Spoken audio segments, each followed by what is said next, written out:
You know what? Sometimes you try and your body cannot go, right? That's my frustration. Maybe I can figure out Crawford, but my body cannot go anymore. So I try it, but my body just not let me go. Canelo looked a little bit mentally tired too. How so? I think he looked a little bit tired. Like, I could just tell when a fighter looks a little bit tired, like mentally. Yeah, You could tell he had a tough camp. Sometimes sparring all those hard people is not good at that age. You just need people who's going to give you a good look. Sometimes you could leave it all in the gym. You know, Crawford looked like he had a great camp. He was fresh. His mind was fresh. Everything was sharp. Everything was clicking. And I know how it can be sometimes when it feels like sometimes you're in the gym, you all that hard sparring, you're a little bit gun shy. Now you're not confident.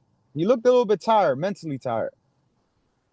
Yeah, he had been sparring with Jaron Ennis. Like, were you aware of that?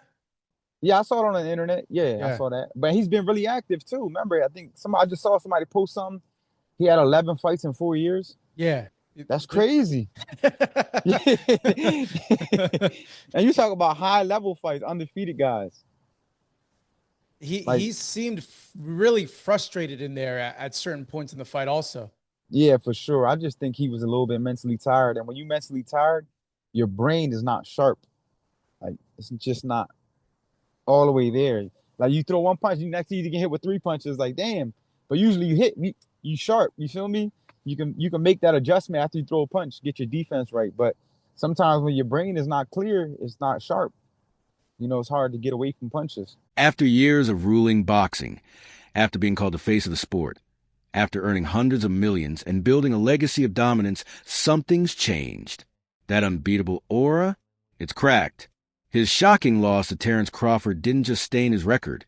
It shook his entire image. It revealed something deeper, that maybe, just maybe, Canelo's reign at the top is coming to an end. Lately, his fights have felt slower, flatter. The fire isn't burning the same. His body doesn't move like it used to. And fans are starting to whisper the unthinkable. We knew Crawford is a great fighter, and I did what I supposed to do, right? I tried for every way, and I trained really hard, and he deserved all the credit. No, I try my best tonight, and I just cannot figure out the style. Was it something specific, the movement or his speed or power, or what? Was there something you could put your finger on that gave you the most trouble? Everything. Okay. He have everything. And just one more, Canelo, it has been, I can't even know the number of years it's been since you've been without a world title. Even after you lost to Dimitri Bivol, you still were the super middleweight champion. It's been probably 10 years or whatever since you haven't had a title. Has it sunk in yet that for the first time in all that time, you're not a world champion? Can you repeat the question, please? Just that it's been so many years since you have not been a world champion. And so has it sunk in yet that for the first time in forever, you're not a world champion? No, I feel a champion, no matter what. You know, I win no matter what, and I still feel a champion. So it is what it is. You need to take the loss and accept everything. But I'm gonna continue. I'm gonna continue to do it.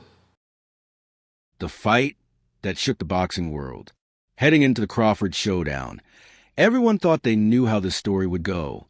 Canelo, the natural 168-pound powerhouse, had the size, the strength, the experience. Crawford, he was moving up 2 weight classes. On paper, it looked simple. The bigger man should dominate. But then the unthinkable happened. Instead of Canelo imposing his will, it was Crawford who controlled every second of the fight. The speed, the timing, the precision, it all belonged to him. Canelo, the man who once bulldozed through champions, suddenly looked human. Canelo, he has mastered his style. Now, typically, Latinos, they got their own style versus melanated black people.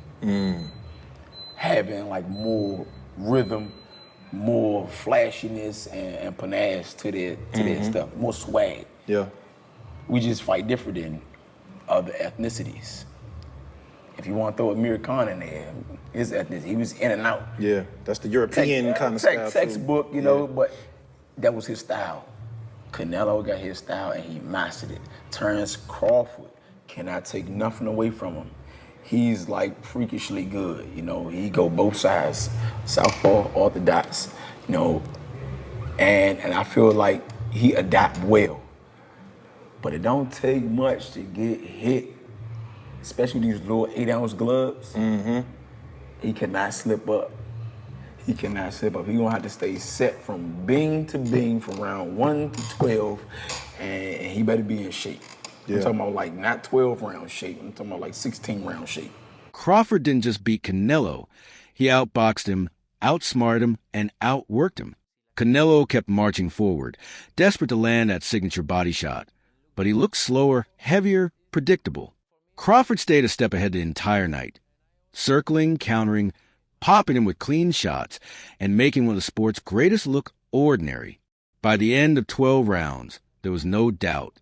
The scorecards told the truth everyone in the arena already knew. Terrence Crawford had clearly won.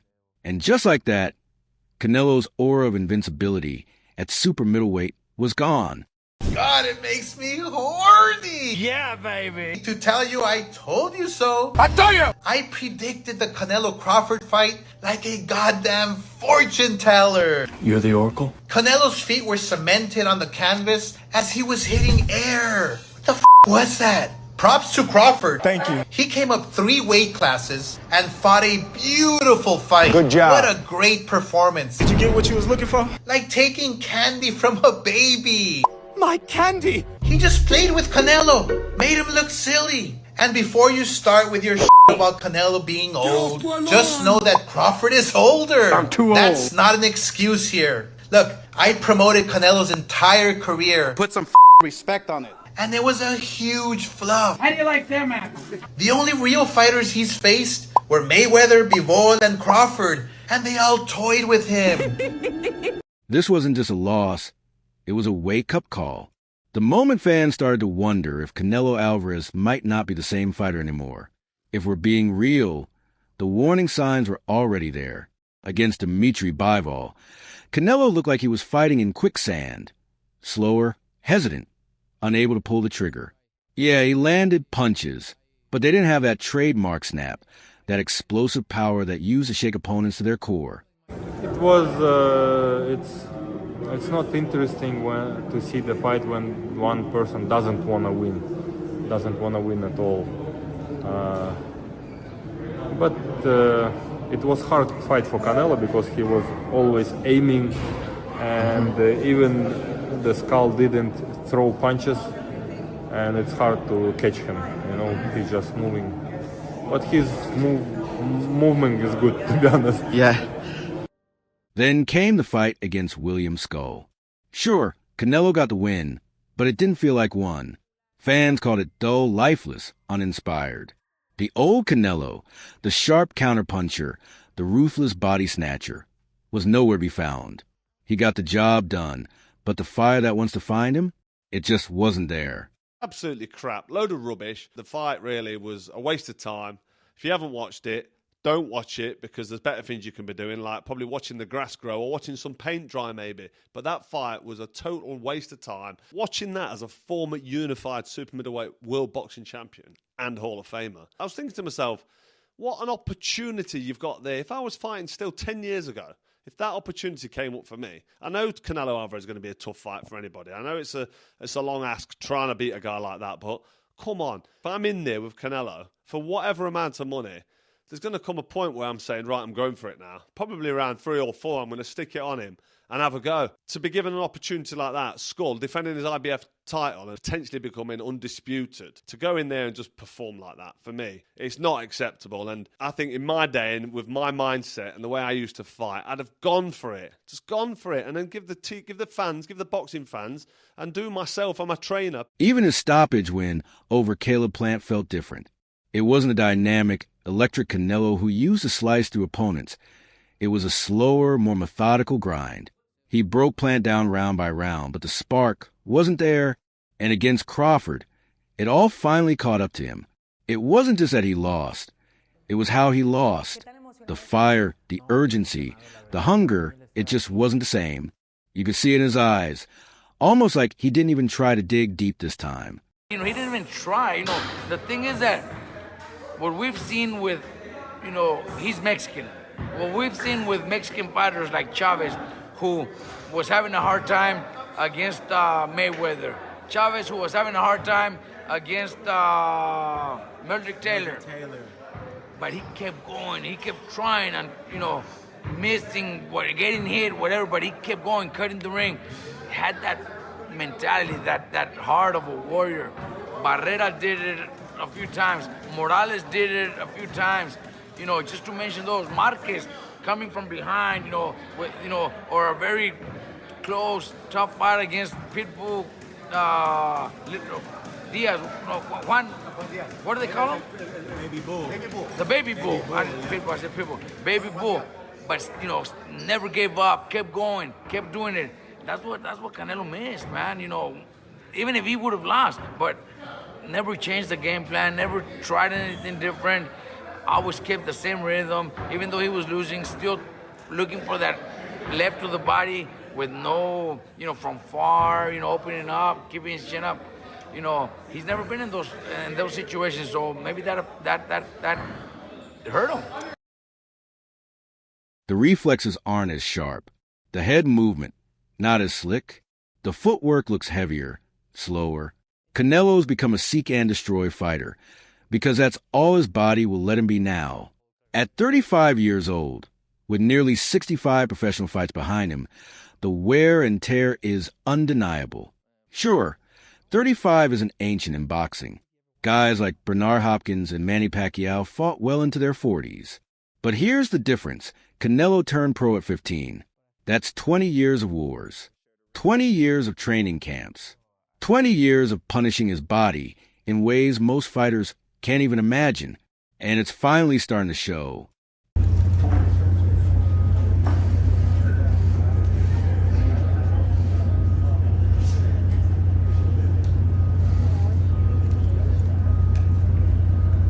He might be 35 on paper, but his fight age, closer to 40, maybe even more. The years of wear catching up. Rumors about his knees have been swirling for a while, and the explosiveness that once defined him, it's fading. No matter how much discipline he has, how clean he lives, or how hard he trains, there's one opponent no fighter can ever beat: biology. I say Canelo has more mileage because Bud is 40 and something and old now. Canelo was 40 and 0 when he fought Floyd. Yeah. Canelo 62, 2-1. All right, you got the record. Bud is 41 and 0. Yeah. So there's mileage there, even though Bud might be older. Can you break down for the people the mileage, how Canelo is older, even though Bud is older? For sure. I think one of the best analogies that can be used in sports is the comparison to cars. Fans love to say Canelo is still young, but in fight years, he's an old man. And that's what makes this so hard to watch. Canelo doesn't need boxing anymore. He's made hundreds of millions. He's fought the biggest names. He's already secured his place among the greatest Mexican fighters of all time. But he keeps stepping into that ring, not for fame, not for money, but because he loves it. You can see it in his eyes every time he walks out. The pride, the passion, it's still there. But love for the sport can only take you so far when your body starts saying no. Now, if we see a fight where Canelo Alvarez looks old, then guess what? He's old. Right? And it might be a case of him being less than he was. And it'll depend also on how much Crawford takes advantage of it. Let's say Canelo doesn't look great, but we can't say the same about Crawford in this fight. He said it countless times. No boxing, no life. That love, that devotion is admirable, but it's also dangerous. Because the longer he stays in the game, the more his body betrays him. And the longer he fights, the more fans risk remembering this version of Canelo, the one who looks slower, tired, and painfully human, instead of the unstoppable force who once ruled the sport. No, you look. If John Ryder beat me, so I'm done, right? But it's not my last fight. I'm gonna continue in boxing for a long time. Canelo fights used to be must-watch events. Explosive knockouts, ferocious body shots, masterful head slips, and lightning counters. Every time he stepped into the ring, you knew something special was about to happen. But now it's different. The spark is gone. The fights feel slower, flatter, almost routine. Fans noticed it against Ryder. They noticed it against Charlo. And they definitely noticed it against Crawford. Canelo, once the sport's biggest showman, suddenly isn't must-see anymore. Because if he loses against Crawford, what people gonna say? He lost to a smaller guy. Where that's gonna put him amongst all the Mexican, greats? Where's that gonna put him? Oh, he lost to a smaller guy in Crawford. You know what I'm saying? Most skillful guy on the planet. They don't look good, right? So I think this fight is harder on his career than a Benavidez loss. Way harder. Way more to lose. Way more to lose, bro. Instead of fireworks, we're getting 12 rounds of slow pressure. Canelo looking more like a grinder than a superstar. And let's be honest, boxing isn't just about winning. It's an entertainment business. If Canelo's fights stop thrilling fans, the demand starts to fade. The arenas get quieter. The anticipation disappears. And this is a new story. Muhammad Ali fought too long. Roy Jones Jr. fought too long. Manny Pacquiao fought too long. Every legend faces the same haunting question. Canelo, Jesus Lord, come on. You're getting paid all this money to fight against a runner who we all knew was going to run, a Cuban style. You chose him, and now you say you hate fighting runners? Well then, don't fight runners. We all know who we want to see you win against. That's Benavidez. Go up against Benavidez. Fight Benavidez. He won't run. What's wrong with that? It's a good fight. But Canelo is standing at a crossroads. Does he keep fighting, driven by love, pride, and passion? Or does he step away before the decline overshadows a legacy he spent 2 decades building? Tyson Fury said it best about aging fighters. The hardest opponent you'll ever face is Father Time. And no matter how great you are, Father Time is undefeated. I saw you before the fight, the Crawford-Canelo fight, and you had a Cavs hat on. This time you've got a GOAT hat on. Is that how you're feeling? I know it says Muhammad Ali, but is that how you're feeling about Bud's performance, about his whole career? Yeah, I'm definitely feeling that way, man. GOAT. Greatest of all time, man. You got to give it to him. You got to give it to him. You got to give it to his coaches. Not just me, Saul Red, Bernie, Chet, nutritionists, everybody played a part. Canelo said he's way better than Mayweather. What do you think to that? Who, Terrence? Yeah. Oh, of course. Of course. Of course he is. Canelo's loss to Crawford hit harder than any defeat before. Losing to Bivol was one thing. A bigger, younger, natural light heavyweight. Fans could forgive that.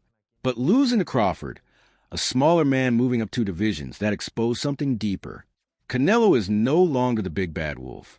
He's vulnerable. He's beatable. And he doesn't scare opponents anymore. That changes everything for his future. The fighters who once dreaded his power now see opportunity. Even the boxing world has started to say the quiet part out loud. Max Kellerman called his recent performances flat. Andre Ward said Crawford exposed his limitations. And even Oscar de la Hoya, his former promoter, could resist throwing shade. Fans are split. Some still believe there's fuel left in the tank. Others think he's finished at the elite level. The narrative has shifted. From Canelo is unbeatable to, is Canelo washed? So what's next? Sure, he could still chase the big fights. A Bivol rematch, a GGG trilogy, maybe even a Crawford comeback. But here's the real question. Does anyone believe he can win those fights anymore? He's no longer the favorite. He's the underdog. And that's something we never thought we'd say about Canelo Alvarez. Still, there's a silver lining. Even if he never wins another fight, his legacy is untouchable. A 4-division world champion, the undisputed king at super middleweight, one of the highest paid athletes in the sport's history. But legacies are fragile. Fans don't just remember the peaks. They remember the declines. They remember the heartbreak. They remember the endings that came one fight too late.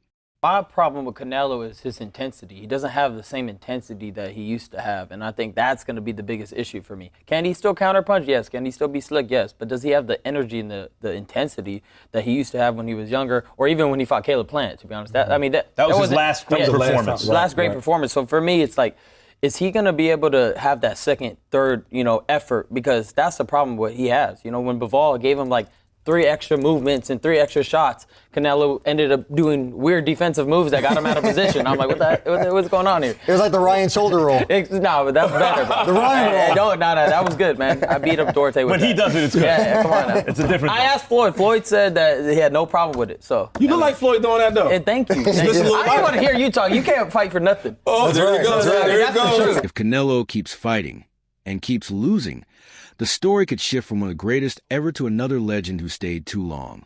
And that's why so many fans are starting to whisper, this might be the end of Canelo Alvarez. Canelo's fan base is massive.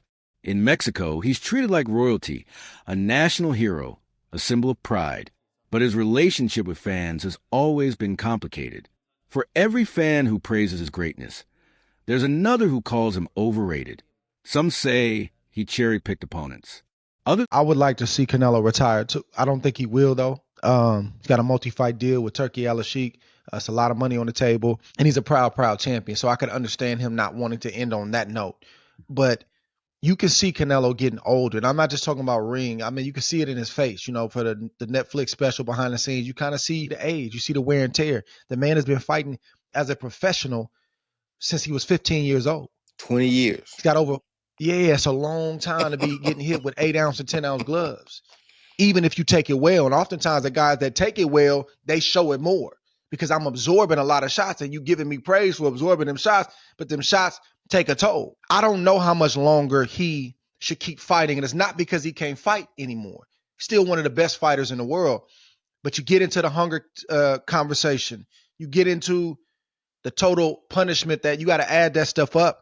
When you start getting older, like, okay, man, do I still need to do this? He doesn't need to do it other than just his love for it, because his mantra is no boxing, no life. So I don't know if he's going to be able to walk away right now. His legacy is secure. I think he's one of the greatest Mexican fighters that has ever done it. I think he's in the great category and conversation. We can break down the resume another day, but I think that given the way that he fought and given the way that he bowed out, I think you just got to just leave it right there and give him his respect. I would like to see him maybe take 1 or 2 more and call it a day, go enjoy the fruits of his labor. At the same time, Canelo's diehards refuse to accept the decline. They'll back him no matter what, win, lose, or draw. That polarization is what makes his story so fascinating. Even in decline, Canelo Alvarez still owns a conversation. And if this really is the end, the question becomes, who takes his place? Some say Terrence Crawford has already stolen the crown after beating him. Others point to Gervonta Davis, Shakur Stevenson, or the rising Mexican powerhouse. Canelo couldn't really keep up with him. He was too fast. His feet, footwork was too good. Do you think the scores was right on, or do you think maybe it was a little more towards Bud? What was the scorecards? 115, 113, 116, 112. Yeah, that's about right. Yeah? I feel like Bud damn near basically won every round, so. Yeah. But yeah, that's about right. You can say that. Now, with this accomplishment, Keyshawn, is he on the Mount Rushmore of Hell boxers? yeah. Yes. Yeah. Yeah? 3-time undisputed. Mm-hmm. He just beat Canelo. Yeah. The face of boxing. So now you can say Bud is the face of boxing. Greatest of all time, or? Greatest of all time. Yeah. I don't feel like it can never be one great, but he definitely one of the greatest of all time, for sure. But here's the truth. Boxing will move on. It always does. The real question is whether Canelo will move on with dignity or keep fighting until the sport moves past him. So here we are. Canelo Alvarez, once the face of boxing, now stands as a fighter in decline. His loss to Crawford, his dull performances, his aging body, they all tell the same story.